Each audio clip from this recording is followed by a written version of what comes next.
Hey guys, how's it going? Welcome back, and welcome to my review on the Traxxas Telluride 4x4.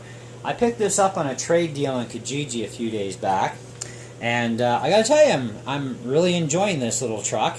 Now, when I got it, it had a Firebolt HPI 15-turn motor in it. Still the stock spur setup, stock pinion. Didn't even bother to drive it with that, actually. I actually threw the Titan 12-turn back in it. That was included with the truck as well, because that's what's originally supposed to be in here. There's a whole story behind that one, so just check out my score video on that. But anyway, so we're back to all stock motor. Now I have changed the pinion over to a 23-turn or 23-tooth pinion because of the 12-tooth pinion. It's good for torque, but sucks absolutely bad for speed. At least for me. For a child, this is like perfect setup out of the box, right?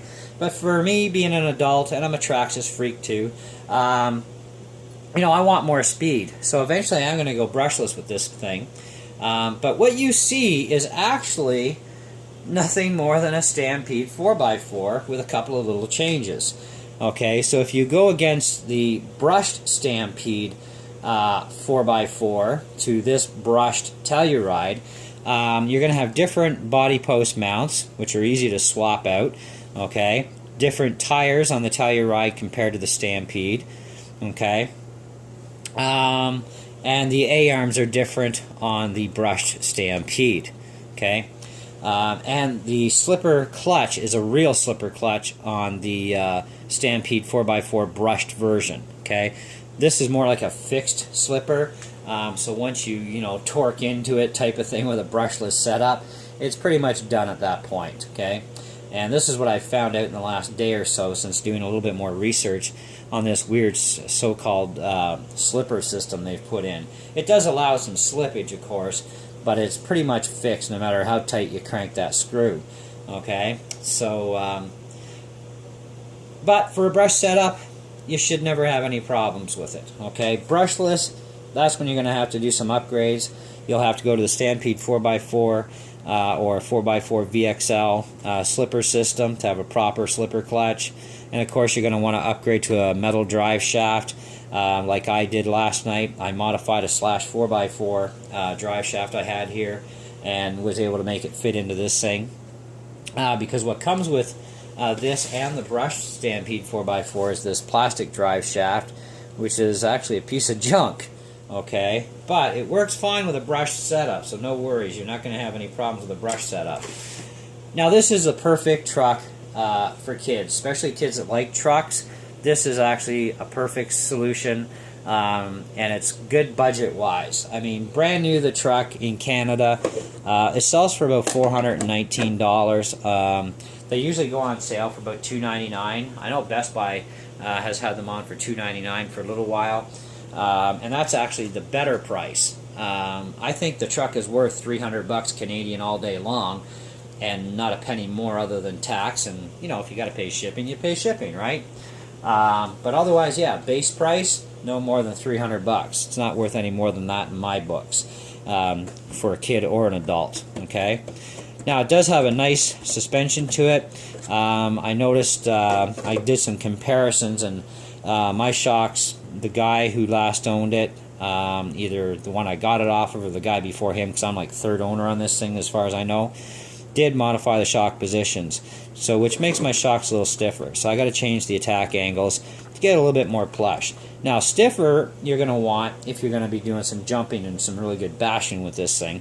But if you want to do any kind of trail rock crawling type of thing, you're going to want to soften that suspension right up.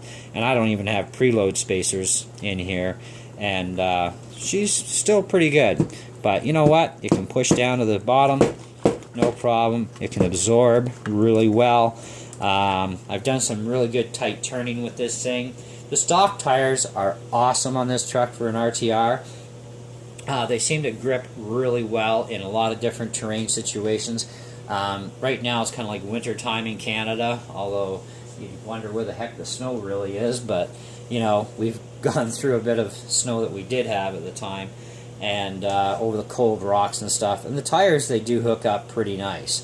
You know, I mean, they're not crawler tires, and this really isn't a crawler. It's not even a trail truck. You know, it's kind of, I guess it's a little bit of everything and master of none.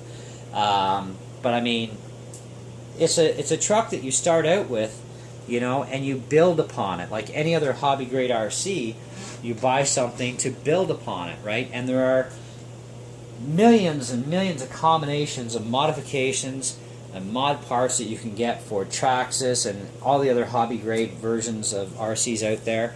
And these things are built tough, and even just stock parts on this truck, you know, and leaving it set up, you know, with the stock brush system and everything, you're gonna have a hard time breaking anything. I mean, seriously, it is gonna be very hard to break it, you know. So unless, of course, you intentionally run it over with your car or throw it off a cliff, I mean, general use of beating the snot out of it, not going to break too easy. So that's good. It's going to be durable. It's going to be inexpensive. And stock parts for, you know, most of the Traxxas machines out there are very inexpensive parts, you know, if you do happen to break something. So, you know, but all around, from what I've played with this thing so far, it's a pretty good little truck for a lot of different purposes. As far as it being perfect for one particular type of bashing, I would probably have to agree with the majority out there that it really isn't. There is no actual place where you can say this is the perfect truck for this, you know, because it does really well in many different areas. Okay, so that I'll give it. Now, if you want to compare, you know, to say the Traxxas Stampede 4x4 brushed version, everything's going to be the same, except on the brushed version, of course, you're going to have different A-arms, you're going to have a wheelie bar, you have different body mounts, different body, okay, and different wheels. Everything else is going to be exactly the same.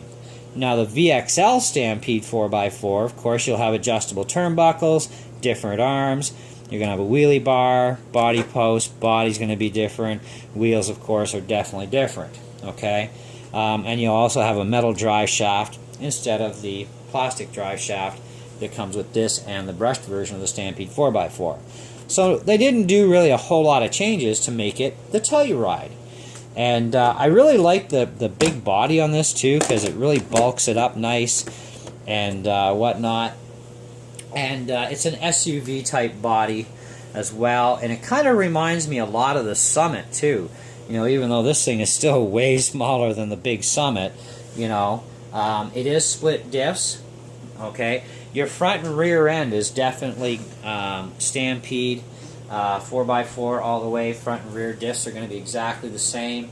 You know, no problems there. So they're going to be durable. My wife has been using a Leopard motor with a Hobbywing ESC in her Stampede 4x4 VXL for quite some time now, and you know, we've yet to have even one diff problem. And you know, she's been learning to beat the hell out of it, even with a 3-cell battery. I beat the living snot out of that machine with a 3-cell battery, even a 2-cell, and the diffs are just, they don't seem to want to break, you know. And you know, when I torture something, I torture it.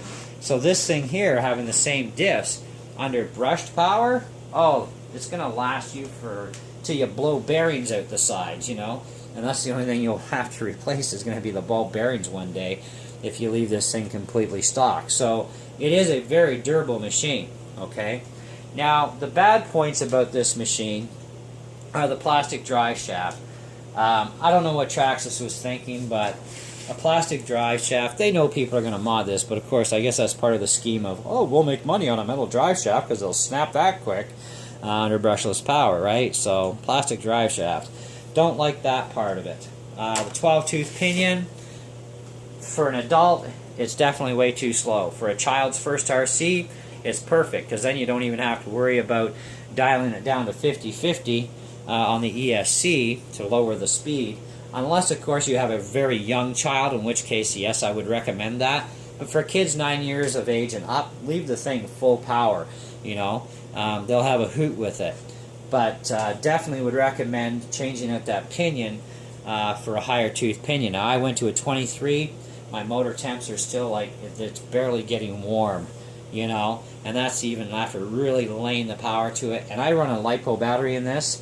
The stock battery that comes with this truck, and I got the stock one that came with it, is a 7-cell NIM pack. Now, NIM packs are beautiful for kids and those adults who are not quite yet familiar with Lipo world, okay? These are good, okay? But eventually you're going to want to run Lipo on this thing.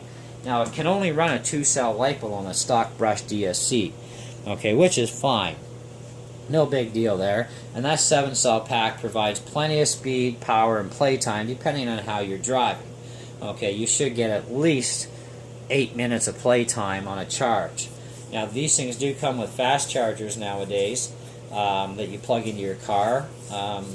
This one is an old enough generation that it came with the wall plug, which takes like hours and hours to charge, which sucks. Which is another reason why a lot of us just go to Lipo batteries and, you know, more power, more playtime, faster charging, you know, type of thing. But, you know, as far as any other downsides to the truck, other than the pinion and the drive shaft, just the price. It's way overpriced at regular price. $420 Canadian is way too much money for this thing. Way too much. Kid or adult, you know. So, but if you can get it on sale for $300, scoop it, man, because it's worth $300 all day long, in my opinion.